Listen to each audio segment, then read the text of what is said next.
How do we know the two different individuals belong to same species? So, how do we know, Naman, that two individuals belong to same species?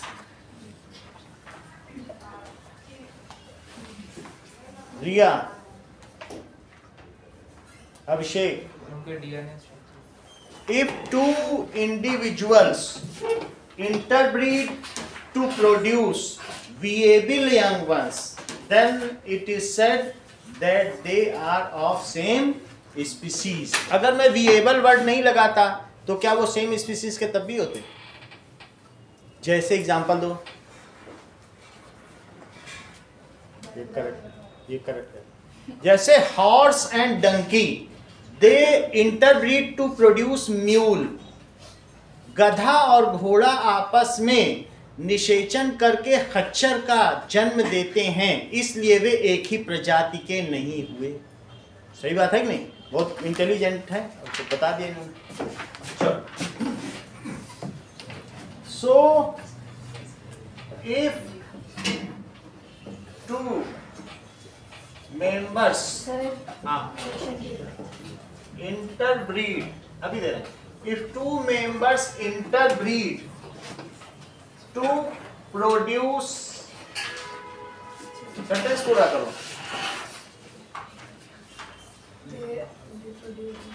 To produce, हाँ, young ones. इतना ही बोलना.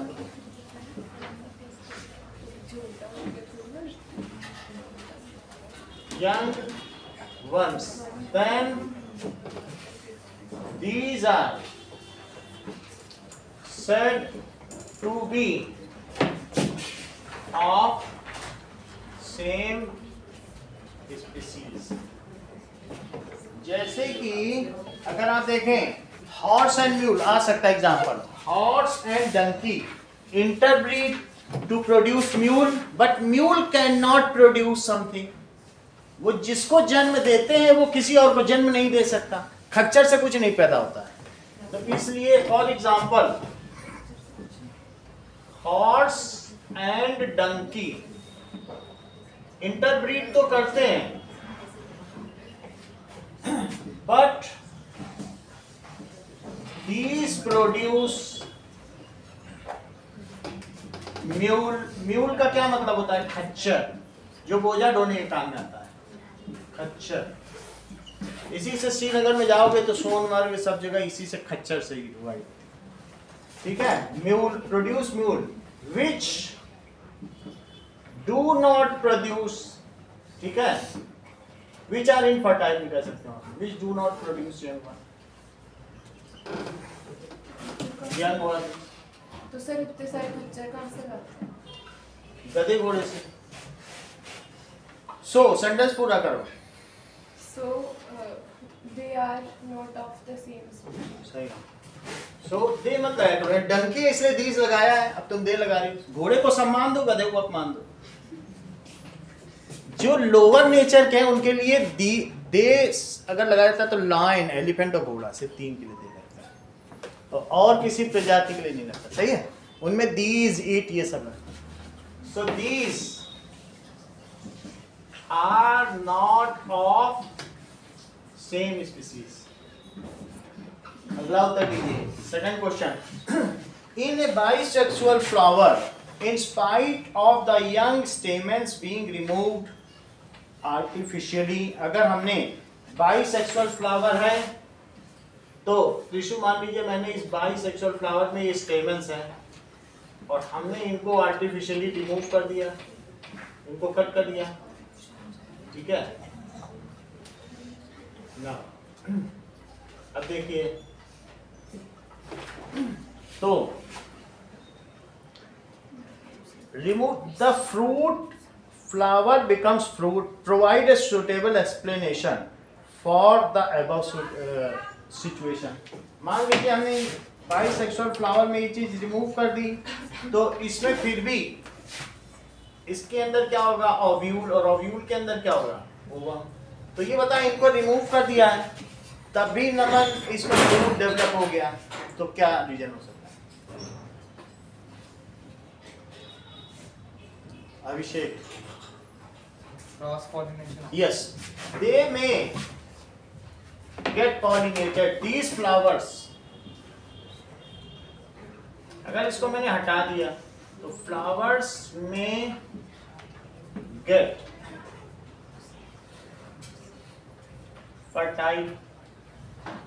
fertilized by cross pollination।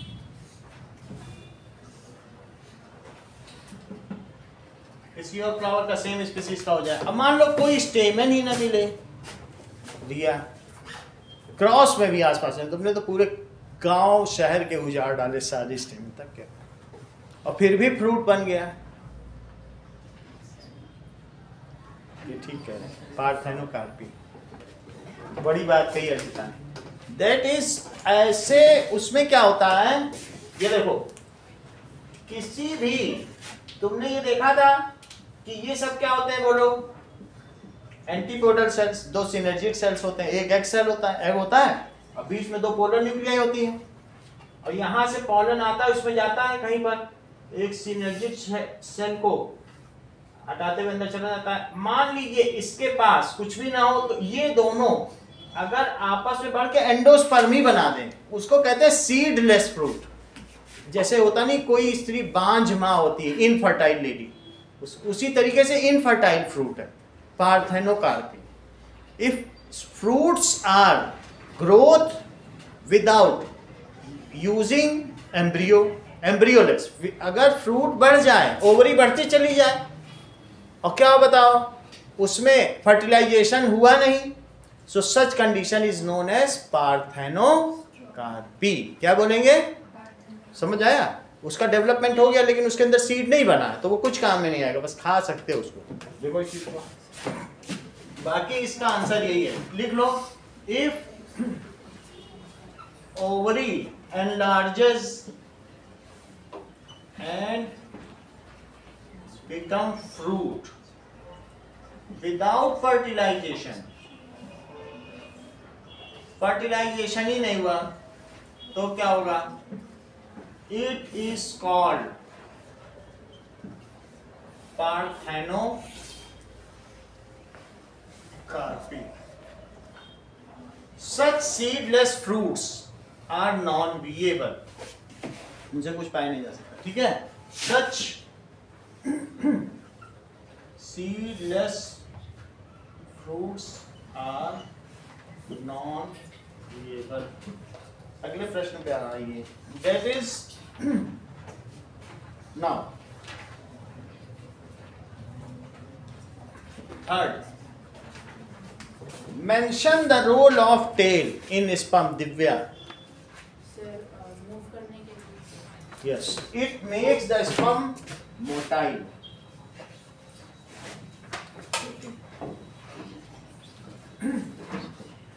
tail of sperm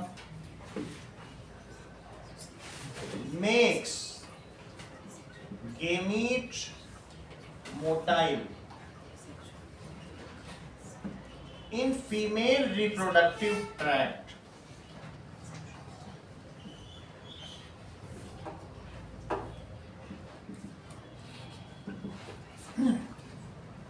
ठीक है, and help it to reach up to egg for fertilization। Fertilization में मदद करेगा। अगला देखिए, fourth question, what are unisexual and bisexual organism? Give an example for each। Sujan, unisexual organism क्या है, bisexual organism क्या है, बताइए। सर यूनिसेक्सुअल में सर पर्टिकुलर जेंडर होता है, सर बाइसेक्सुअल जैसे कि एग्जांपल, सर यूनिसेक्सुअल में सर एनिमल, और बाइसेक्सुअल और था ठीक है। So unisexual organs, that means if individual possess either male or female reproductive organ,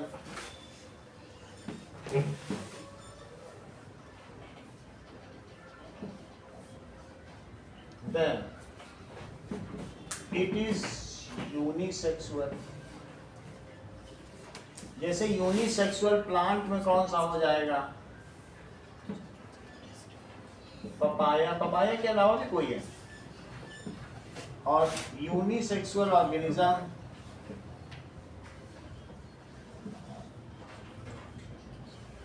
dog, if individual possess both male and female reproductive organ,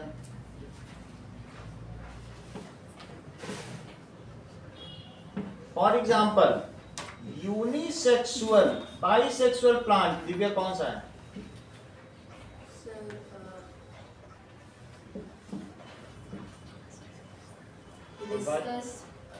bisexual है। ठीक है। Mustard जो हो जाएगा, मस्टर्ड, हिबिस्कस। और सर यूनिसेक्सुअल में पपाया। यूनिसेक्सुअल लिख दिया ना। बाइसेक्सुअल एनिमल बताओ। ह्यूमन, दोनों ऐसा कहाँ? किन्नर में भी नहीं होते दोनों। तुम क्या समझते हो, किन्नर में होते हैं? Earthworm,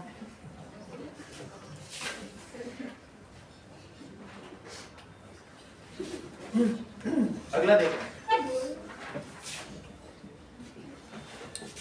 right down the correct sequence of events in a sexually reproducing flower. तो क्या चीज पहले होगी, मतलब पॉलिनेशन, और बोलो। Pollination, fertilization, embryo, seeding. सही है। फिर उसके बाद जर्मिनेशन, ये सारी प्रोसेस लिखो क्या क्या चीज होगा। तो that is correct sequence of it।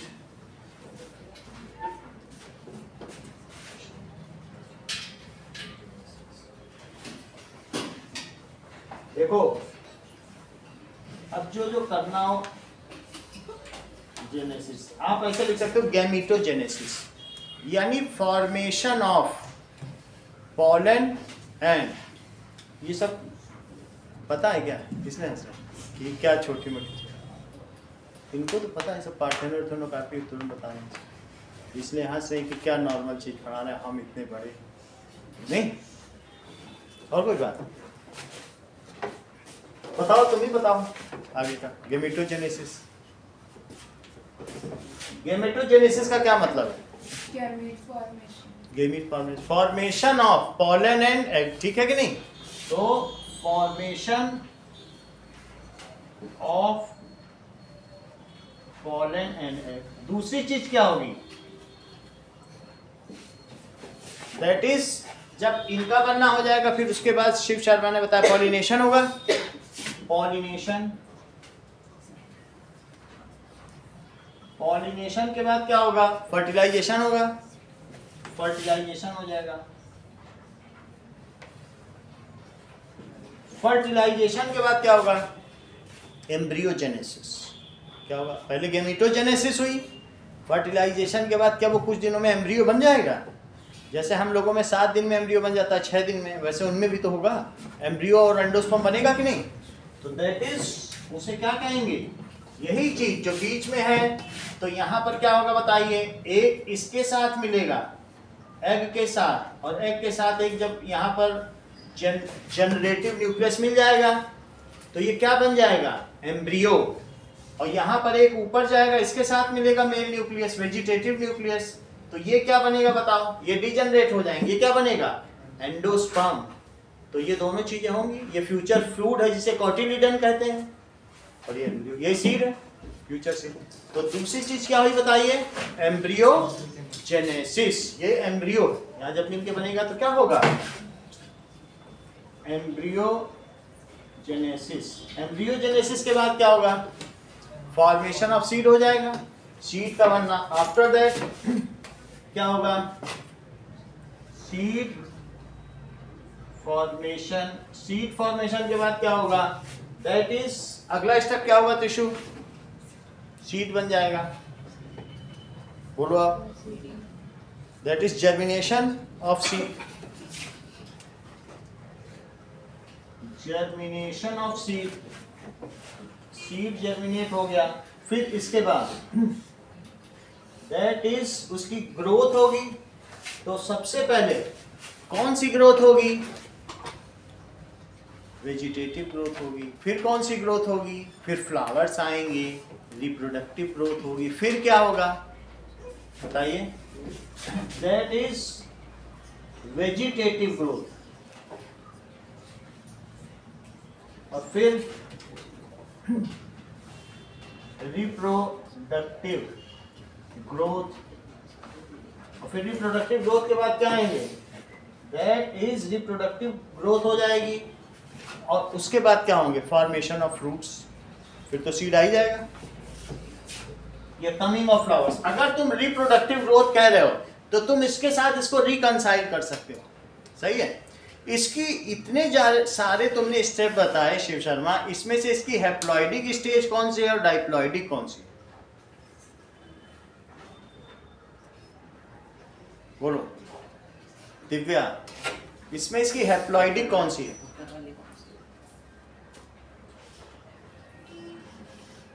बताओ।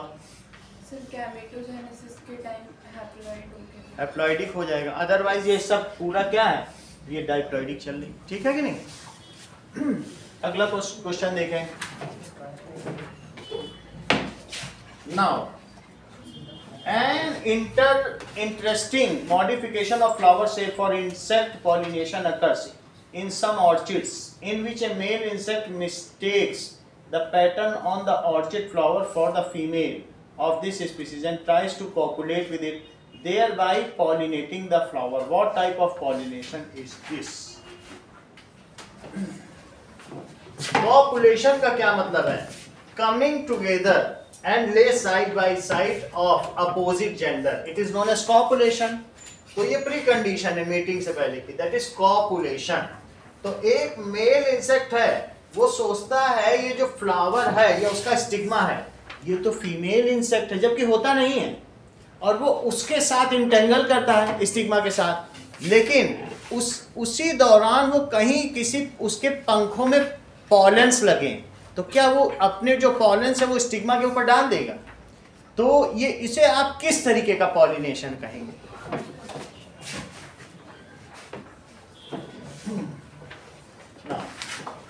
see that is it is a cross pollination. क्योंकि इसके लिए क्या हो गया, यहां इंसेक्ट एक वेक्टर है, तो insect is a vector. Vector क्या मतलब है, डायरेक्शनल पॉलिनेशन, कहीं और से आया है, ठीक है। As taken pollen on its wings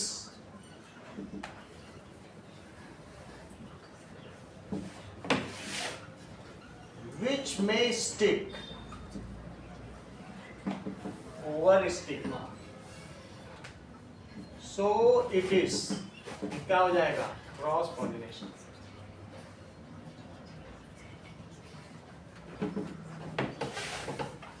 देखिए, why fertilization is possible only if copulation takes place during the middle of menstrual cycle. Also give the name of process which is closed while a woman is pregnant. गर्भ, पहले ये तो बताओ प्रश्न क्या कह रहा है, फिर उत्तर पर आते हैं।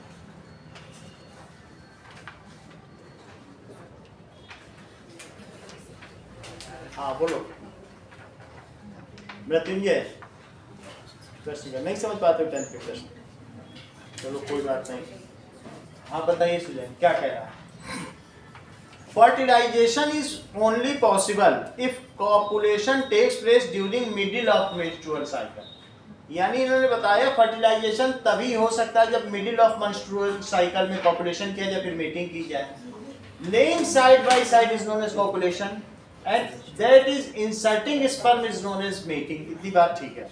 बताओ वो ये मिडिल ऑफ मेंस्ट्रुअल साइकिल है कब से कब तक की बात कर रहा है? वो जरा पीरियड तो बताओ कि मेंस्ट्रुएशन के किस डे से किस डे तक की ये बात कर रहा है? बताओ।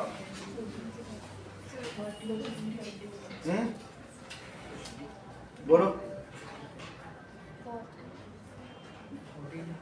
14 से बोलो। पॉपुलेशन इज पॉसिबल, वैसे तो 14 से 17 ही कहना चाहिए क्योंकि 16 को एक होता है, लेकिन क्या होता है कि जो मेंस्ट्रुएशन है वो डिलेड मेंस्ट्रुएशन है, सबका रेगुलर नहीं है। तो रेगुलेशन क्योंकि हम लोग का क्या है डाइट सिस्टम बिगड़ गया, सोने जगने का सब सिस्टम बिगड़ गया, तो 28 डेज का मेंस्ट्रुएशन नहीं है। किसी का 30 में भी हो सकता है, किसी का अर्ली भी हो सकता है। तो इसलिए ये इन्होंने बहुत अच्छा कहा कि 14th 15 फिर से देखें कि क्वेश्चन नंबर 7 में पहले जो ये है ये क्रैकिंग है, इसमें क्रैक डेवलप हुए और क्रैक होने की वजह से क्या होगा, एंडोमेट्रियम का क्या है यहाँ पे क्रैक होने से क्या होगा, दैट इज अल्टीमेटली ये पहले से लेके 5 दिन तक का साइकिल। तो इसमें क्या होगा, it is the blood and mucus coming out, तो that is known as menstruation. ये मेंस्ट्रुएशन होगा। इसके बाद क्या होगा, इसके लिए कौन सा हार्मोन रिस्पॉन्सिबल है बताइए? प्रोजेस्टेरोन रिस्पॉन्सिबल है। फिर इसके बाद क्या होगा, now making of endometrium lining takes place. फिर जब ये पूरी तरीके से एक लेयर बन जाती है तो 6th से लेकर 16th डे में एक ओव्यूलेशन रिलीज ऑफ ओम होता है। और हम जानते हैं जो 14th डे है, तो 14th डे से लेकर अगर 14th डे स्पर्म आ गया तो कितनी कब तक रह सकता है बताओ, that it may survive up to 3 days. तो ऐसे में फर्टिलाइजेशन हो सकता है। अच्छा एग की लाइफ कितनी है, दैट इज 1 डे। इसकी लाइफ कितनी है 1 डे और इसकी लाइफ 3 डेज। तो ऐसी स्थिति में अगर ये यहाँ भी है, ये तो यहाँ भी रहेगा ना, यहाँ पर भी मेटिंग की जाए then it will result in fertilization. However, nobody knows that whether the menstruation is regular or not. तो ऐसी स्थिति में कुमकुम ने एक तरीका बताया, that is उन्होंने कहा 28 days। अभी क्या बताया इन्होंने कि 28 days तक ही रिस्क है। However, there is no such case। क्यों?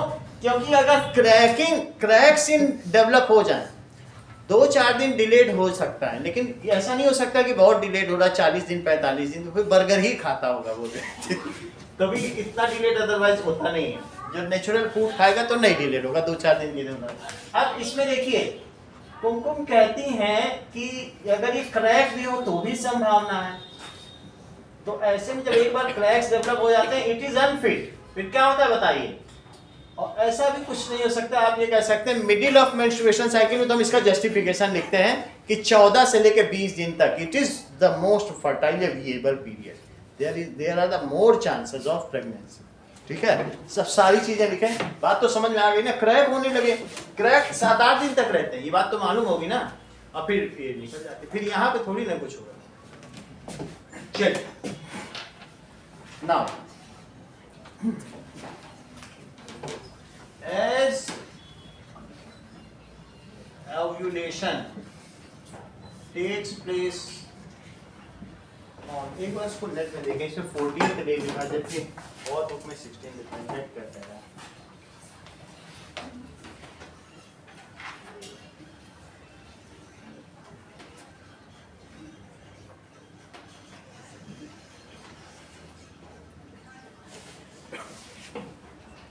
When ovulation takes place in female in menstrual cycle,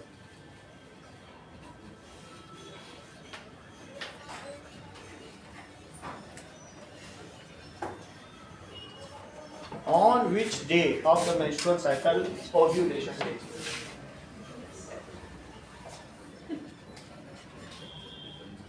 वैसे तो इन सभी में 14 ही बोलना, तो 14 लेके चलो, ठीक है। नेट में भी 14 है, 16 है। सर अगर अर्थवॉर्म बाइसेक्सुअल होता है तो बच्चा कैसे पैदा होता है? बाइसेक्सुअल है, वो हर्माफ्रोडाइट है। बच्चा कैसे पैदा होता है? अभी देखिए, ये सेगमेंटेड बॉडी डिजाइन है, यहाँ पर इसके दोनों सेक्स ऑर्गन है। तो जब ये दोनों पास में आते हैं तो इसमें एक मेल बन जाता है, दूसरा फीमेल बन जाता है। इसके पास दोनों ही सेक्स ऑर्गन है, सही है। इसीलिए इसको क्या कहते हैं वो लोग? Hermaphrodite. Okay, it is bisexual. तो during copulation one act as male and other act as female. तो इनमें भी जो सेक्सुअल रिप्रोडक्शन इनमें भी है। नीमाटोडा, एनिलिडा, ये रखे हुए सारे अर्थवॉर्म का ही तो पूरी कैटेगरी है। इट इज ऑल, ठीक है। वैसा ही सेगमेंटेड बॉडी डिजाइन है ना, जैसे उसमें दिखाया। लाइट नहीं जल रही। Now ovulation takes place on 14th day. कौन से डे में होगा बोलो? 14th day. तो middle of the menstrual cycle हुआ कि नहीं? Ovulation takes place on 14th day. Egg survives for 1 day and sperm in female body। ऐसे लिखना, वरना अगर आपने लिख दिया कि एपिडाइडमिस में तो सरवाइव कर सकता है।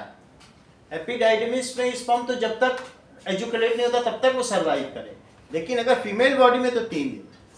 तो ये लिखना, sperm in female body survives for 3 days। तो इस वजह से hence there are the maximum chances of fertilization if mating is done। mating कब की जाए? in middle of the menstrual cycle। दोनों बात तो आपने बता दी, हो गई बात खत्म। hence there are maximum chances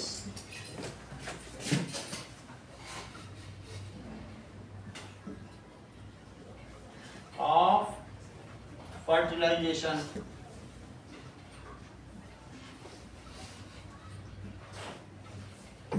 if mating is done in middle of menstrual cycle। Fertilization में एस कर लो, जेड नहीं होगा। If mating is done.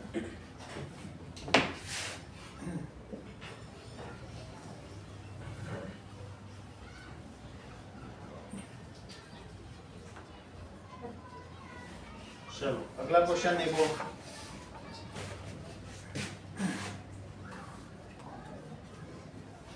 What do you mean by tissue culture? Briefly explain its importance.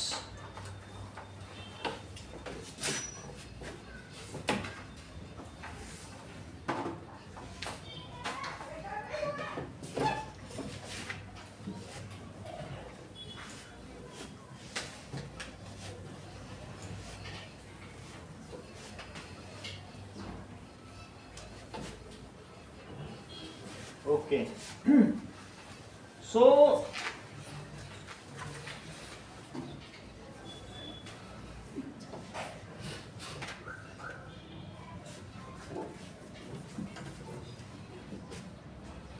if new plant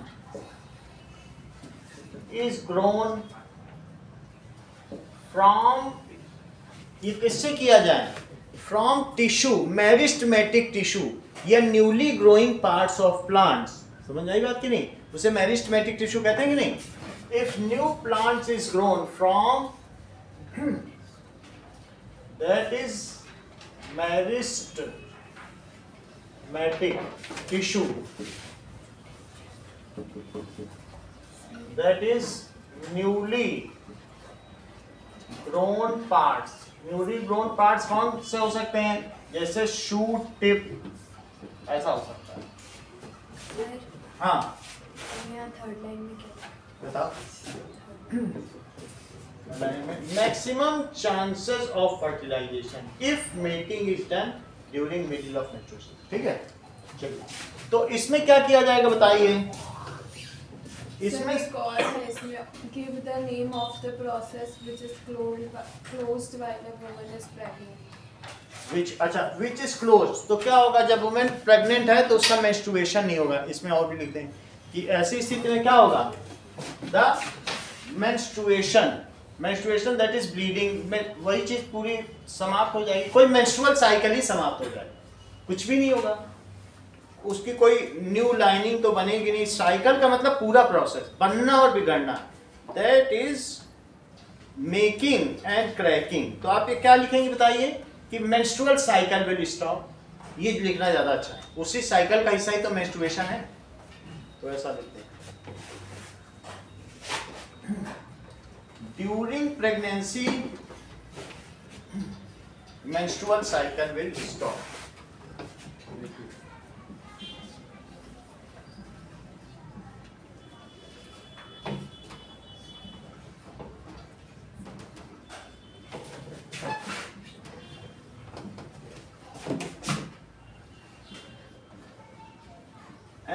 Remain stop until the baby is parturited, जब तक baby deliver ना कर दिया जाए, and remain stop until baby is parturited।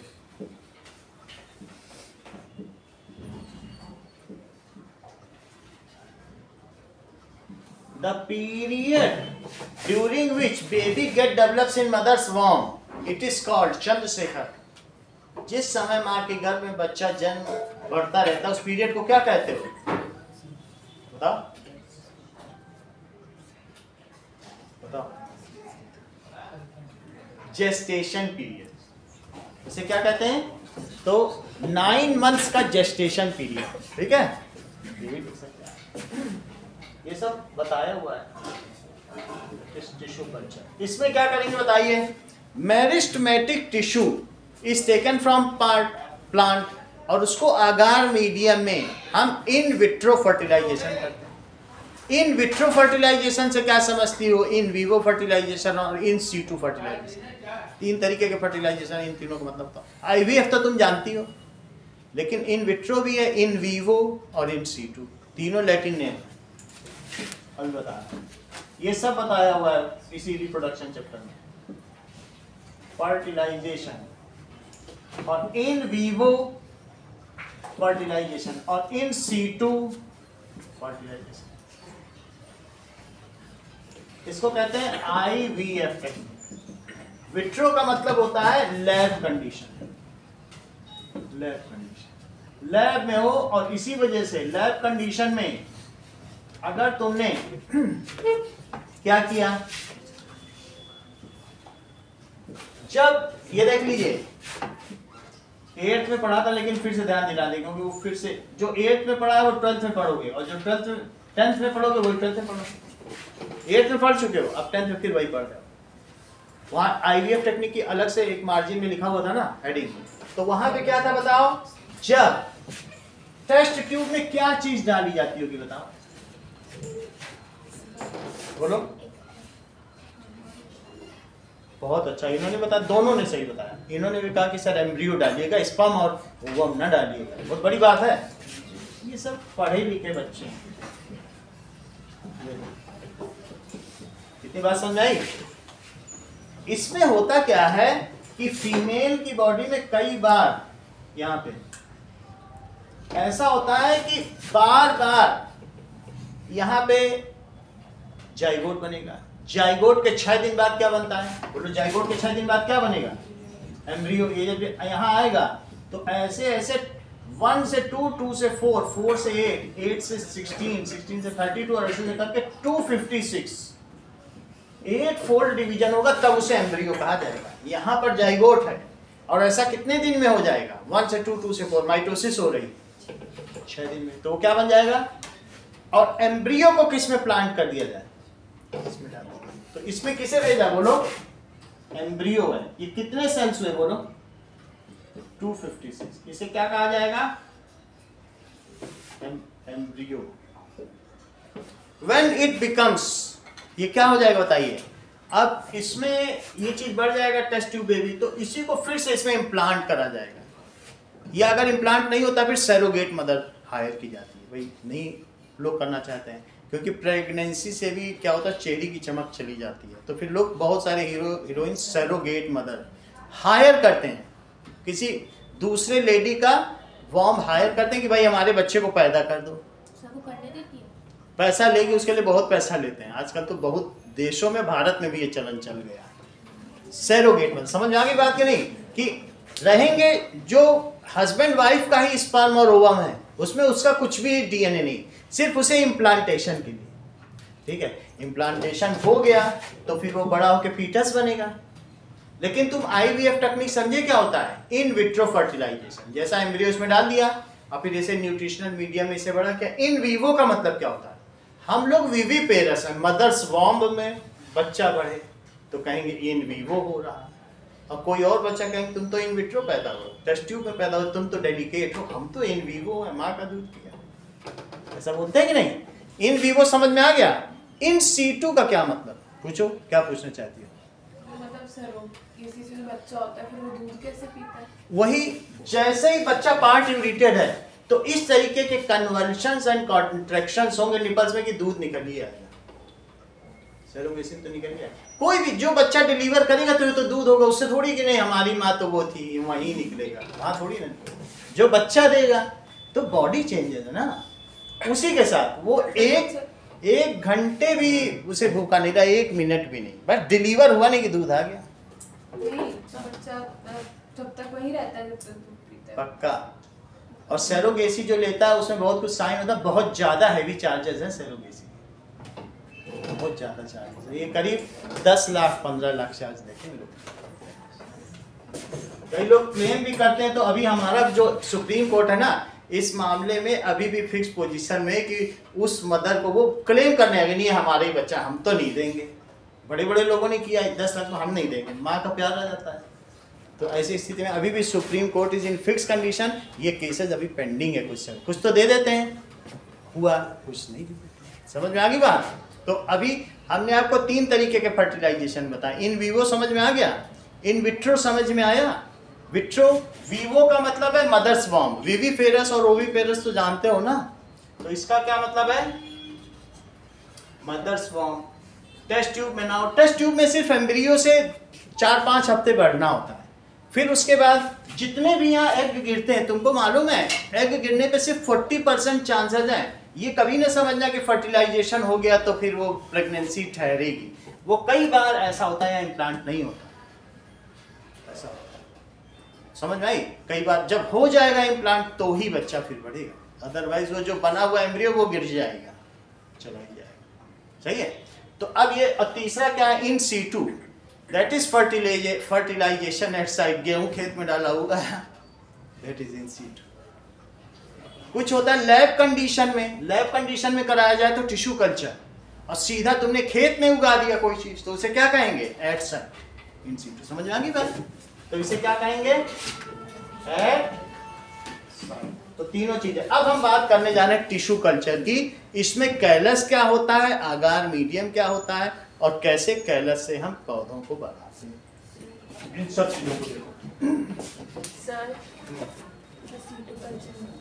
Situ culture का मतलब है eight site. Situ का क्या मतलब है?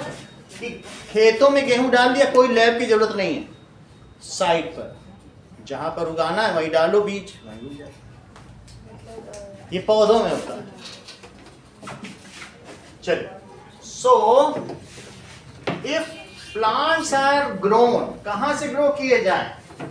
जो कुछ होते हैं परमानेंट टिश्यू और कुछ क्या होते हैं मेरिस्टेमेटिक, ये तो जानते हो, जो फास्ट ग्रोइंग न्यू पार्ट्स होते हैं जिनमें अभी लेबर का डिवीजन नहीं हुआ है, तो उस पार्ट को, ये देखो ये शूट की टिप है और यहाँ पर ये जो भी है ना मेरिस्टेमेटिक टिश्यू, तो ये एपिकल मेरिस्टम है कि नहीं यहाँ पे सब, ये इसको काट के ले गए मोदी जी और दे आए क्लिंटन को या डोनाल्ड ट्रंप को, लीजिए पूरे अमेरिका में उगा लीजिए, जरा से इतना सा डाल के बड़ा, और ऑर्नामेंटल प्लांट था कोई, ठीक है, तो उसको वहां पे ले गया, उसे दिया। इस टिश्यू से वो अब क्या करेंगे ट्रम्प, इसको क्या करेंगे, इसको एक मीडियम है पेट्री डिश, ये देखो इस पार्ट को कट कर लिया, ये कट कर लिया, ये मेरिस्टेमेटिक टिश्यू।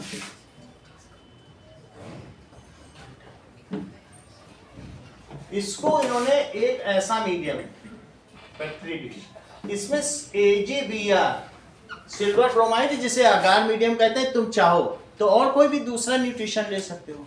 AgBr कुछ नहीं है, ये सी वीड है, जो हर ब्राउन एल्गे नहीं उगे होते हैं समुद्र में, रेड सी नहीं समझते हो, रेड सी ब्लैक सी, तो रेड सी इसी के नाम से तो पड़ा है, वहाँ ब्राउन एल्गे उगे हुए हैं। तो इस मीडियम में जब इसे डाला गया और इसको डाला गया तो इतना बड़ा कैलस बन गया। यही चीज इसमें शिफ्ट की गई, पहले छोटी थी लेकिन उसको मीडियम मिला, नर्चरिंग मिली, वो बड़ा हो गया, और इसे क्या कहेंगे बताओ, कैलस। कैलस ये क्या है बताइए, it is a lump of plant, इसमें कोई डिफरेंशिएटेड पार्ट्स नहीं है, इसमें कोई रूट शूट और स्टेम कुछ नहीं है, ये क्या है बताइए, lump of plant, that is पौधे का लौंदा, लंप, ठीक। तो this is callus is what, अभी दिखा देंगे, लंप ऑफ प्लांट। इसको फिर कई पार्ट्स में तोड़ा, काट दिया। अब बताओ इसको जब छोटे छोटे पार्ट्स में तोड़कर, ऐसे छोटे छोटे पार्ट्स में इसी को डाइसेक्ट किया, डाइसेक्टेड, तो ये सारे क्या होंगे, अब इन्हीं में से धीरे धीरे अब छोटे छोटे पार्ट्स बढ़ने लगेंगे और उनमें छोटी छोटी लीफलेट्स निकलने लगेंगी।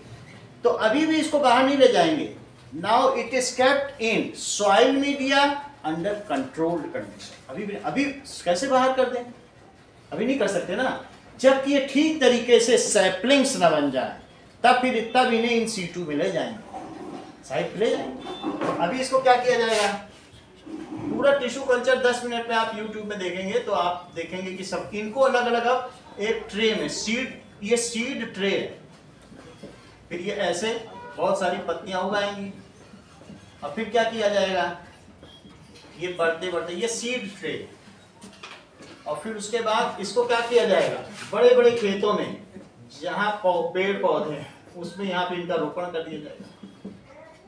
ये टिश्यू कल्चर समझ में आ गई बात। अब इस चीज को लिखना है, देखो, that is,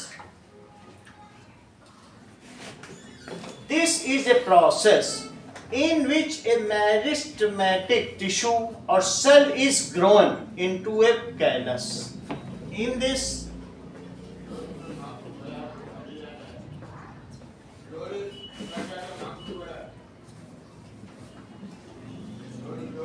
grown into callus in agar media. agar media का क्या मतलब है, न्यूट्रिशनल मीडिया।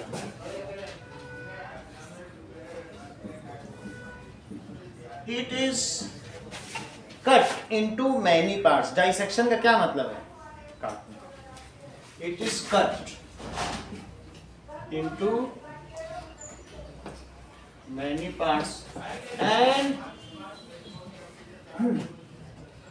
ग्रोन इन, कहां पर इसको किया जाएगा, जहां पर भी ये ग्रीन हाउस होते हैं, कोई भी ये पॉली हाउस, ये सारे जो हाउस होते हैं यही सब तो होते हैं, इन ग्रीन हाउस, पॉली हाउस, इनको ग्रो किया जाएगा, ठीक है,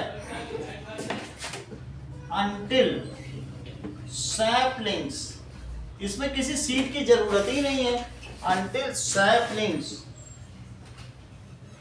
appears on it, और जब सैपलिंग हो जाएंगे then it is transplanted into site at site।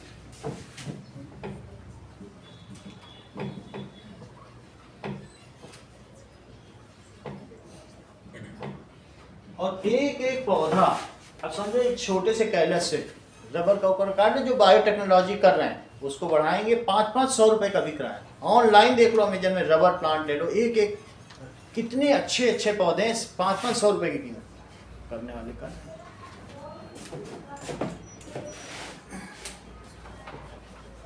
उनका इंटरव्यू पढ़ो तो बताएंगे कुछ नहीं, थोड़ा सा जानते थे किसानियत, थोड़े से नहीं। अगला सवाल, जोधपुर में ही वहां मेरानगढ़ के पास वाले में केसर उगा रहा है, वो सिर्फ कंट्रोल कंडीशन देके, वो जो तुम देखते नहीं कि फुहारा निकलता है वाटर का, ऐसी कंडीशन दे दे कि यहाँ जोधपुर में केसर उगा रहा है। It is only the condition which matters. अगला सवाल देखें। Now suggest some of the aspects of reproductive health which need to be given special attention in present scenario. Some of the aspect of reproductive health. Reproductive health में ऐसी कौन कौन सी चीजें हैं ताशी जिन पर अधिक ध्यान देने की जरूरत है?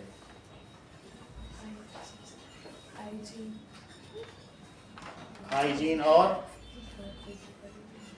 Reproductive health. कुछ कमेंट? अभिषेक बताओ। अनवांटेड प्रेगनेंसीज और एक स्प्रेड ऑफ एसटीडीज। सही है, मतलब ये सब नहीं होनी चाहिए क्योंकि हमारे रिप्रोडक्टिव हेल्थ को खराब करती है कि नहीं? और आपने हाइजीन बोला, सभी को लिखे। चलो अभी समझा रहे हैं। That is aspects, आपको मालूम है रिप्रोडक्टिव हेल्थ का क्या मतलब है? That is the students are motivated in classes, special classes should be there, that this kind of disease is not to be, इसको हमें हाइड नहीं करना है ना from parents. Like other disease it is also a common disease. लोग तो इसको लेकर सिफिलिस गोनोरोइया को लेकर मर जाते हैं, इचिंग होती रहती है तो कहीं पस निकल रहा है और कई तरीके के शरीर में कई तरीके के दाने आ जाते हैं, जानलेवा ये जान ले लेती है। तो हमें क्या बताना है?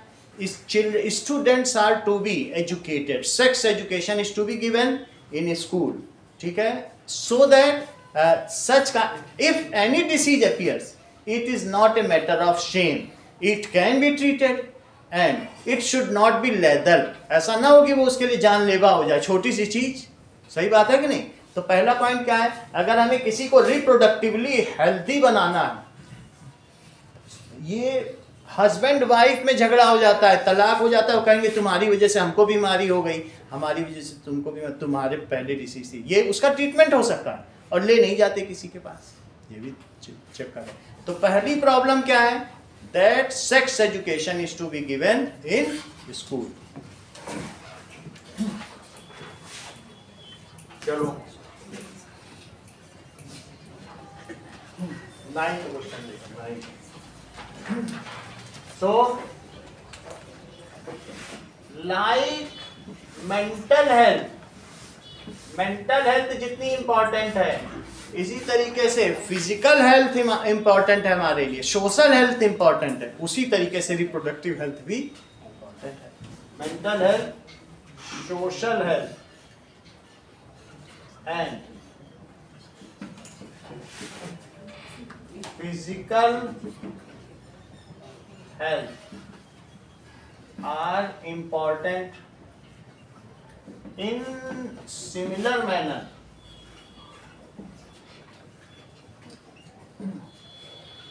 reproductive health is also important। इसका मतलब क्या है? health is also important। इसका मतलब है that is leading a life with completely functional reproductive system free from disease। completely functional, कोई तरीके की बीमारी नहीं है तो इलाज करवा लो, छोटी सी भी बीमारी हो सकती है तो हर चीज को। इट मीन्स रिप्रोडक्टिव हेल्थ का क्या मतलब है? It means completely functional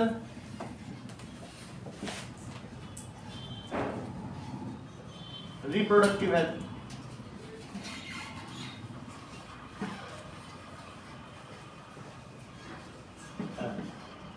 free from disease, free from disease।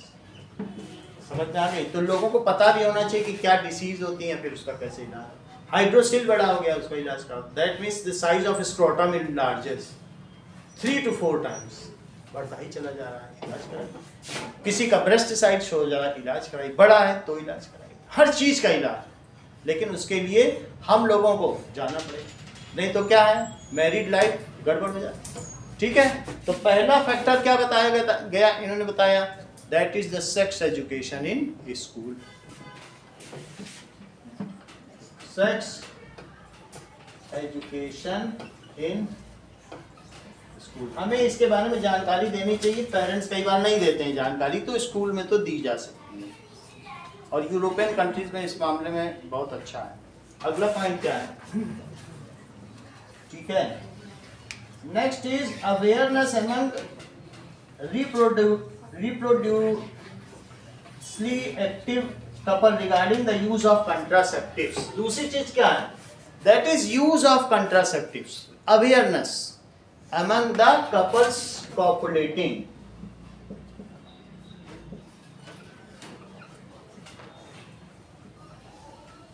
among partners using contraceptive methods। दो ही पूछेंगे, दो ही लिख लो।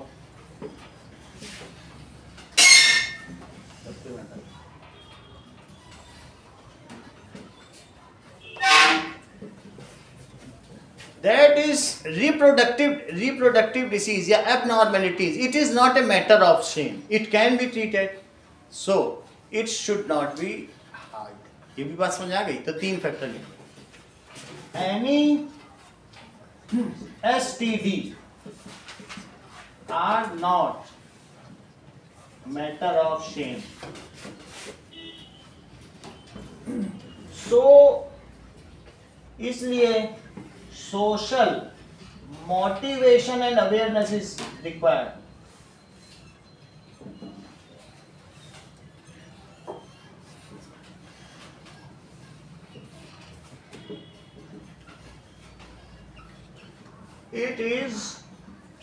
It can be treated.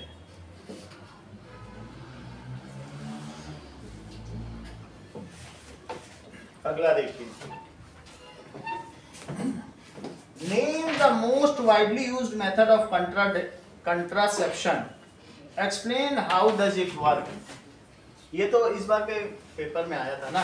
ये फिजिकल मैकेनिकल बैरियर है। That is the condom is widely used contraceptives. Condom and femidom. Femidom का क्या मतलब है? Female condom.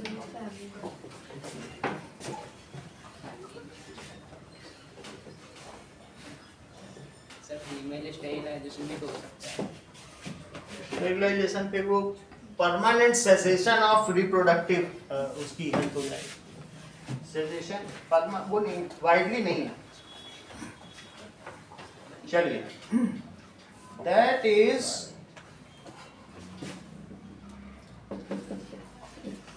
The most widely used. Contraceptive का क्या मतलब है? गर्भ निरोधक। What does it mean by contraception? That is unwilling birth of a child. अगर मदर या फादर नहीं विल कर रहे हैं, बच्चे का जन्म हो गया, तो माँ तो कहेगी हम तो नहीं पालेंगे, पिता कहाँ जाए? That is unwilling. Only the desired baby are to be. ठीक है? उसे पता नहीं चलता कि प्रेग्नेंट है, पहले ही पैदा होने 1 महीने पता चल जाएगा मेंस्ट्रुएशन नहीं हुआ। 2 महीने के अंदर अंदर अगर आप वॉश आउट करा लो तो सही है, करवा लो।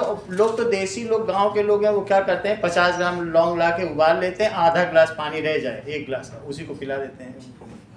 उससे क्या होता है, कहीं जाने की जरूरत नहीं। और फिर अगर ज़्यादा देर कर दी तो मैंने बताया, वो बच्चे को जब अंदर से फीटस निकाला जाएगा, वॉश आउट है अबॉर्शन, वो बहुत ख़राब प्रक्रिया है। उससे फिर अगला बच्चा नहीं पैदा होता, क्योंकि यूट्रस डैमेज हो जाता है ना। समझ में आ गई बात कि नहीं? ये ज़्यादा ठीक तरीका है। The most widely used contraception is contraceptive. कौन सा है? Is condom. It prevents, it safeguard, it prevents spreading STDs. It prevents spreading STDs. And और क्या करेगा बताओ, works on the principle of mechanical variation.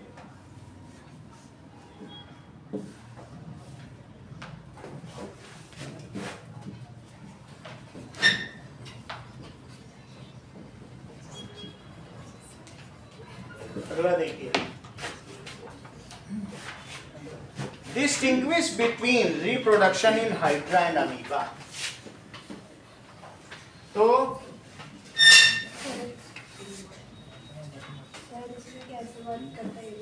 क्या, तो it works on principle of mechanical barrier. Mechanical barrier है,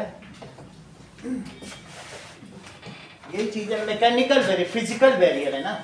it is a sheath, ये एक पतली सी झिल्ली है। इट इज सीथ यानी membrane of flexible rubberised material which does not allow any germs of female to come to contact of male reproductive organ or male। तो इस तरीके से किसी का कोई झगड़ा ही नहीं, सही बात है।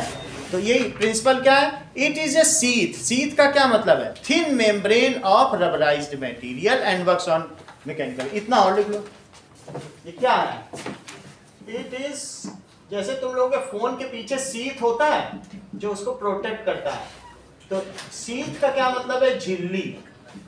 दैट इज मेम्ब्रेन ऑफ, कैसी मेम्ब्रेन है, rubberised material and works on. अब देखो, reproduction in hydra and reproduction in amoeba and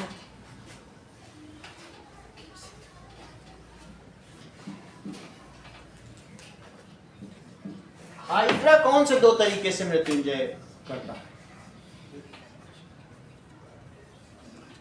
बताया करो, हाँ बताओ। According or regeneration। हाँ, सो इट इधर तो देख लेते हो, इट ठीक है reproduces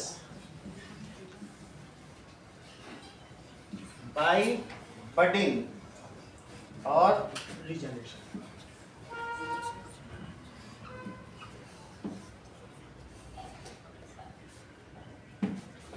It reproduces by binary fission। अगर अमीबा है तो when it grows mature, तो फिर क्या होगा, सबसे पहले क्या होगा, इसका जो न्यूक्लियस है वो क्या होगा, that it doubles in amount, और डबल्स इन अमाउंट होगा, फिर क्या होगा, ये देखिए ये चीज क्या है बताइए, ये जो हो रही है,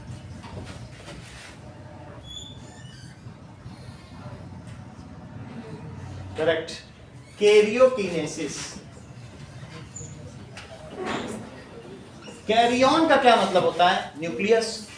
यूकैरियन, प्रोकैरियन, बिफोर न्यूक्लियस तो प्रोकैरियोटिक, आफ्टर न्यूक्लियस तो यूकैरियोटिक। और किनेसिस का क्या मतलब है, टूटना। तो जब कैरियन ही टूट जाए तो उसे क्या कहेंगे, karyokinesis. And it is followed by, बहुत अच्छा, इट इज फॉलोड बाय, फिर ये टूटेगा सेल और अल्टीमेटली ये अलग अलग हो जाएंगे, और फिर क्या होगा, these are two independent amoeba। so in this way क्या होता है, mother cell subdivides into two daughter cells and mother cell no more exists। जबकि हाइड्रा ने क्या, मान लो बडिंग हो गई तो क्या होगा, क्या पेरेंट भी जीता रहेगा और उसका बच्चा भी जीता रहेगा कि एक मर जाएगा, बोलो ये है, इसमें से एक हाइड्रा निकला, दोनों जिएंगे रिया की एक मर जाएगी, और इसमें वो माँ कहाँ रहेगी, मदर सेल है, दो डॉटर सेल बन गई, माँ कहाँ है। सर अगर अमीबा ने रिप्रोडक्शन नहीं किया तो वो कभी नहीं मरेगा, जिंदा ही रहेगा। रिप्रोडक्शन करता है इसीलिए तो अमर है, अमीबा कभी मरता नहीं, अगर ना करे तो मर ही जाए, कर रहा है इसीलिए तो जीवित है। समझो इस चीज को, यहाँ कोई चीज मर ही नहीं रही है, कुछ क्या चीज मर रही, मदर दो सेल में डिवाइड होगी, फिर से जन्म, फिर और डिवाइड होगी, कहाँ कोई चीज मर रही है, सर मम्मी मरती नहीं, कहाँ गई, डिजनरेट होगी कहाँ गई, उसका बॉडी वेस्ट कहाँ है, तुमको बीच से काट दिया जाए, 2 अर्चिता बन जाए, सोचो जरा, तो तुम मर गए क्या? रावण का सर काट दिया गया, 10 रावण बन गए, वो मर गया रावण? मरता तो ये एक वो है टेम्पलेट, अमीबा नेवर डाइज, इस पे बुक लिखी गई। समझ में आ गई बात? इसमें क्या है, धीरे धीरे ये जो इसमें अल्टीमेटली अपेंडेजेस है, जो बॉडी के बाहर निकला उसे क्या कहते हैं बताओ? अपेंडेजेस। हम लोगों के बाहर जैसे प्रोट्यूटेड, जो चीज बाहर निकली है हम लोग के अपेंडेजेस है, ठीक है? इसी तरीके से इसका अपेंडेजेस है, ये बाहर आ गया, इट इज न्यू। तो अब इसके बारे में लिखें, mother cell and these are 2 daughter cells. चलो अगली बात देखें, बडिंग भी हो सकती है, या दूसरी बात क्या हो सकता है बताओ? अगर हमने इसको अलग अलग पार्ट को कट कर दिया तो ये कौन सा प्रोसेस है? That is hydra. हर एक चीज इसमें किसमें बदल जाएगी? ये भी पूरा एक ऑर्गेनिज्म बन जाएगा, और ये भी जो बीच वाला है और नीचे वाला भी, that is so there are 3 hydras। Hydra तो यहाँ रखा भी हुआ है, लाइव में आप लोगों को दिखाया भी था।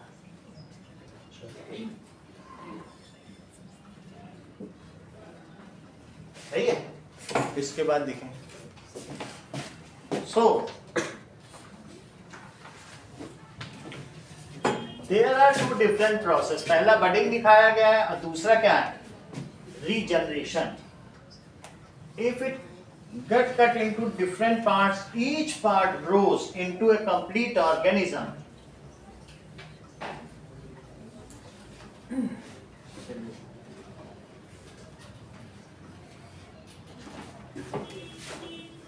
देखो यहां तो लिखा है इन दिस, जो पेरेंट सेल है या मदर सेल, जनरेशन में तो मदर 3 में डिवाइड, 3 में 2 में जितने में डिवाइड हो, कुछ पार्ट अलग हो जाए ऐसा कुछ। इन दिस पेरेंट सेल या मदर सेल सब डिवाइड्स, दोनों एसेक्सुअल है, subdivides into 2 individual daughter cells and ceases to exist. Ceases का मतलब अब वो जीवित नहीं रहेगी, ऐसा बोला जाए, सीजेस टू एग्जिस्ट ना। और उसमें क्या होगा? इन दिस, इन बडिंग क्या होगा बताइए? ए बड या नॉच कम्स आउट, जैसे ब्रायोफिलम में some notches come out, that is the tip of leaf. तो a bud comes out from part of body and separates। mother hydra and daughter hydra both exist, है ना? या ये कह सकते हैं parent and young one. Mother और daughter ना बोलो क्योंकि सेल में ऐसा कहना ठीक रहेगा। तो parent and young ones both continue to exist.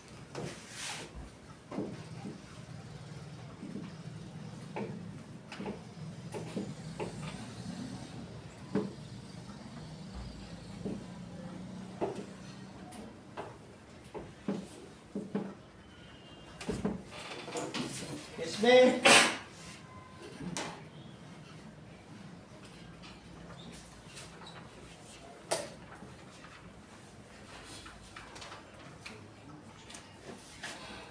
इतना ही है। अगला देखो,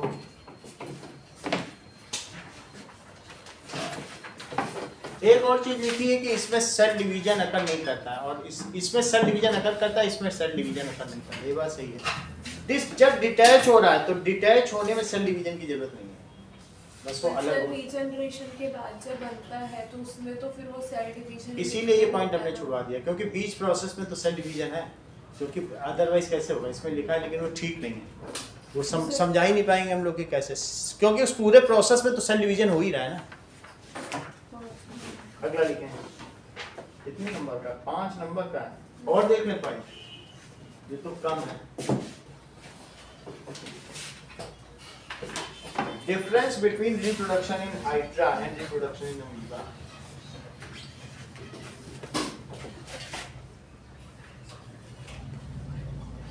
चलो और लिख रहे हैं।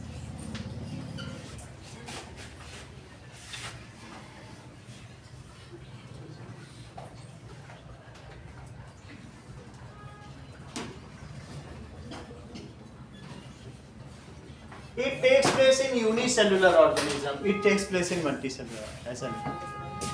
It takes place in unicellular, multicellular organism. ये multicellular में हो रहा है.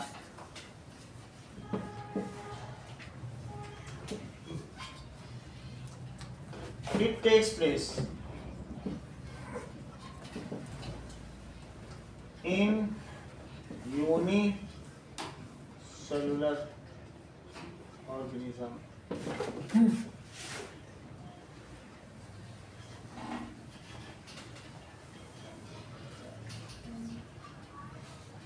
Only one young one is formed, two daughter cell is formed. अब जब ऐसे डिफरेंस पूछा गया तो 5 नंबर तो करने हैं ना. इसमें क्या होगा? Only one young one is formed, two daughter cells are formed.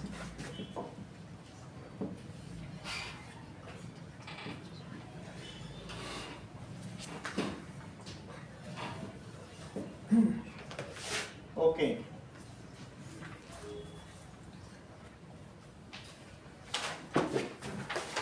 अगला सवाल देखो.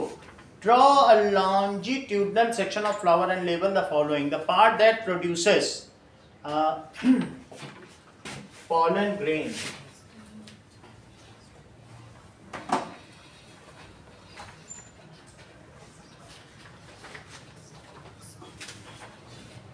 Part that transfers male gamete to female gamete. Part that is sticky. A का आंसर क्या होगा? बताओ Shiv Sharma. Part that produces pollen grain.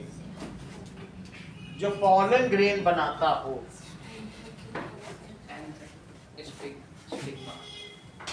Stigma नहीं है. एक आंसर बताओ. एंथर. ये बात सही है. तो कुछ चीजें हैं जैसे कि 10th क्वेश्चन देखिए. इसमें ये स्टेमन है और इसमें जो भरा हुआ है दैट इज एंथर. एंथर में जब डीहिसेस इसमें क्या होगा कि कुछ ना कुछ यहीं पर क्रैक डाउन होगा तो ये पॉलेंस होंगे. इन्हीं को पॉलन ग्रेन्स कह सकते हैं. ये स्टेमन है. ठीक है. और ये क्या है? मेल. दिस इज सिर्फ फ्लावर का पूरा बनाना है डायग्राम. पूरा फ्लावर बनाओ. तो पूरे फ्लावर में एक ये चीज ऐसे बना लीजिए. ठीक है.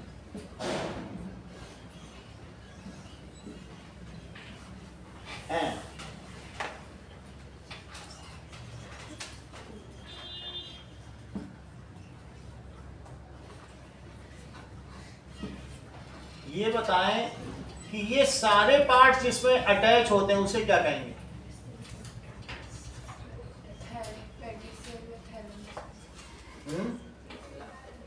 क्या बता रहे हैं?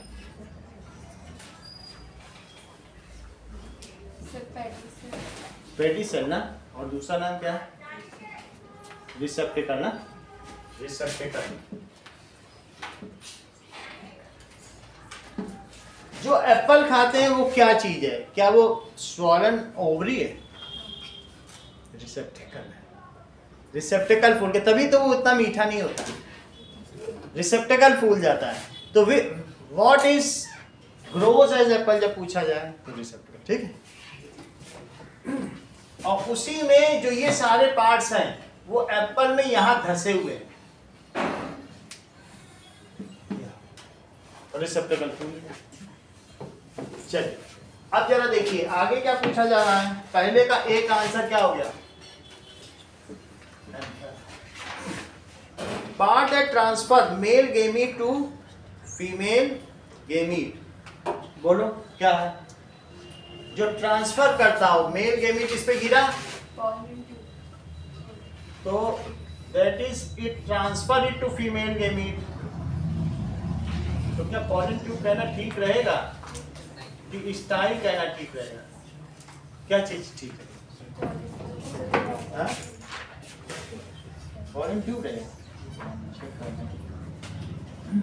स्टाइल बोल रहा है जी को स्टाइल बोला पार्ट। तो फिर से सवाल पढ़ो, सवाल पढ़ने जो है जो इसे करता हो लॉन्ग। ये आपने एक सेक्शन बना लिया, अब इसी में सब कुछ बताना है, सही है? इसमें ये चीज नहीं है, इसी में बताना है। तुम्हें जब कहा जाए लॉन्जिट्यूडनल सेक्शन तो उसमें जरूरी नहीं, ये तो नहीं बनाओगे, इसी में बताओ। सर स्टाइल लगा के ब्रैकेट में pollen tube. नहीं लिखना है, पॉलन ट्यूब तो डेवलप होती है ना, ये बुक में भी है कि what is the function of style, it helps in transferring of, ये क्या करता है, that is pollen grain to egg.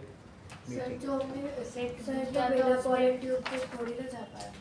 अब देखो फिर से इसको नेक्स्ट देखें, यही चीज है जो स्टाइल वाले में ना बुक में भी दिया हुआ है कि देखो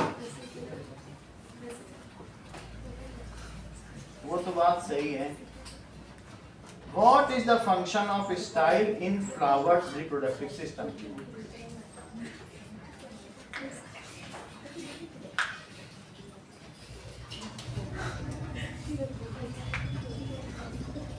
ये चीज है provides a tube for pollen to travel from the ovary, है वही चीज स्टाइल का ये काम है। जब वो कह रहा है क्रॉस सेक्शन, वो जब फर्टिलाइजेशन में पूछा जाए तब वो लिखना क्या लिख रहा है, that is transmit pollen, the style provides a tube, समझ में आया? और उसमें भी लिखा है, ये लिख लो। हम क्रॉस सेक्शन की बात कर रहे हैं ना, इसमें कहीं पॉलन ट्यूब तो है नहीं, तुम शो कैसे करोगी? तो फर्टिलाइजेशन थोड़ी ना दिखाना है, एक फ्लावर के क्रॉस सेक्शन में तो तुम्हें यहाँ भी नहीं दिखाना है। तो क्या है बी का आंसर क्या होगा, स्टाइल। सी का आंसर देखो, सी क्या है, दैट इज स्टिकी, जो क्या करता है, कीमोट्रोपिज्म करता हो, दैट इज स्टिग्मा।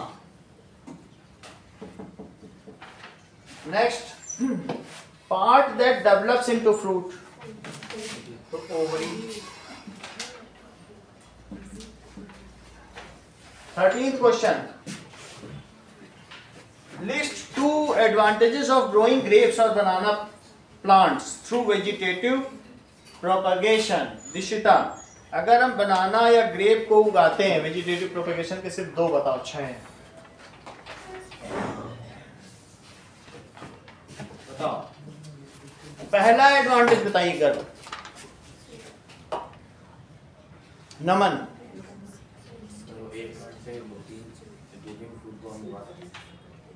दो तीन फुट नहीं उगा सकते, बोलो। बनाना शुगर की एबिलिटी लूज करना, हाँ। तो उससे और प्लांट उगा सकते हैं। Banana and grapes, they do not have seeds, these are non-viable, तो क्या होगा,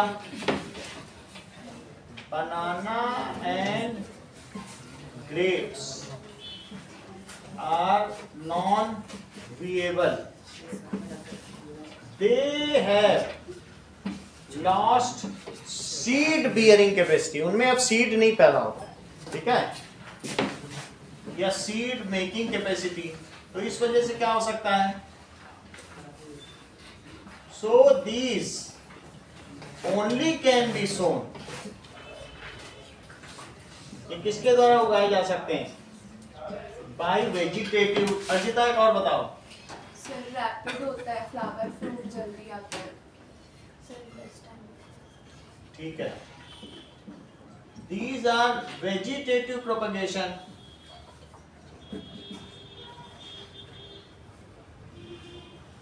ठीक है, नीड्स लेस मेच्योरिटी पीरियड, यही कहना चाहती हूँ ना, needs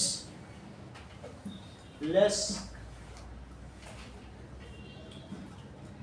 period and disease free, less attention is required, और भी डिजायरेबल कैरेक्टरिस्टिक मेंटेन होते हैं, मतलब जेनेटिक्स। हाँ, that is same plant is produced like parent plant. जैसा parent था वैसे ही हुआ. Plants identical to parents are produced. ये नहीं लगेगा आपको अरे पता नहीं मेरे गेहूं के खेत में कहीं बाहर से बीज आके पॉलिनेशन ना कर गया, हम इतने महंगे सीड लाए खरीद के, अब जो उससे गेहूं आएगा वो घटिया होगा. नो, अगर तुम लगातार वेजिटेटिव प्रोपगेशन कर रहे हो, अच्छा बनाना का पेड़ लिया, उससे करते रहो, उसमें कहीं हाइब्रिडाइजेशन ही नहीं होगा, पॉलिनेशन ही नहीं होगा, तो हाइब्रिडाइजेशन क्या होगा? क्या तुम्हारे सीड की क्वालिटी घटिया होने लगेगी? अगल बगल रामलाल का खेत है, मंजू देवी का खेत, उनके यहाँ से पॉलन आ गया, तुम्हारे यहाँ के गेहूँ खराब कर दे? बोलो, तो ऐसा नहीं हो सकता है. तुमने चूंकि वेजिटेटिव मेथड अडॉप्ट किया है, तो इन लोगों के खेतों से तुम्हारे यहाँ कुछ भी नहीं हो सकता. Now B, list the parts of human male reproductive system which contributes fluid to the semen. State 2 advantage. Semen offers to the sperm. इसका क्या एडवांटेज है? 2 एडवांटेज बताओ.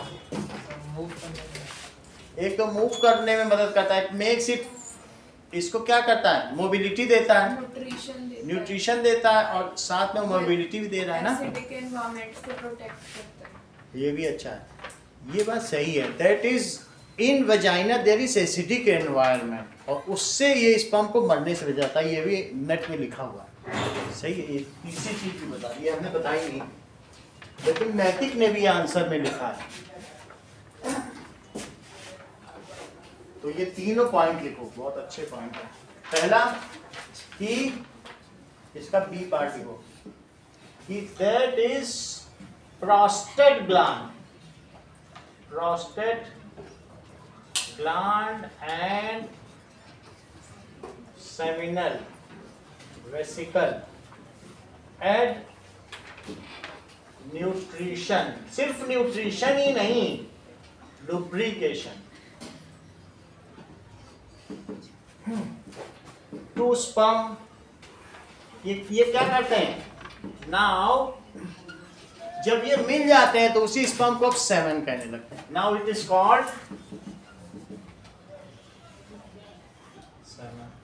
तो इसका पहला क्या है? It makes sperm highly motile in female body या female reproductive tract,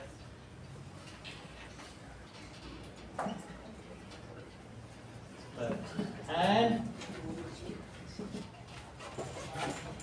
enable it to survive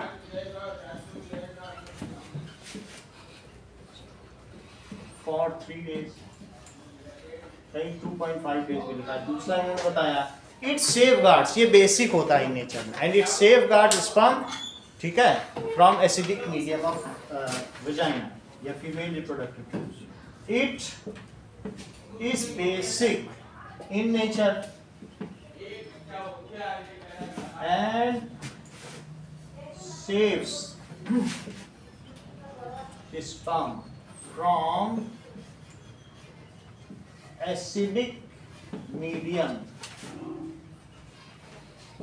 of vagina. का pH 6.5 है. और तीसरी चीज और भी कोई है, लुब्रिकेशन दे रहा है. इतनी चीज, बस इतना ही रखो.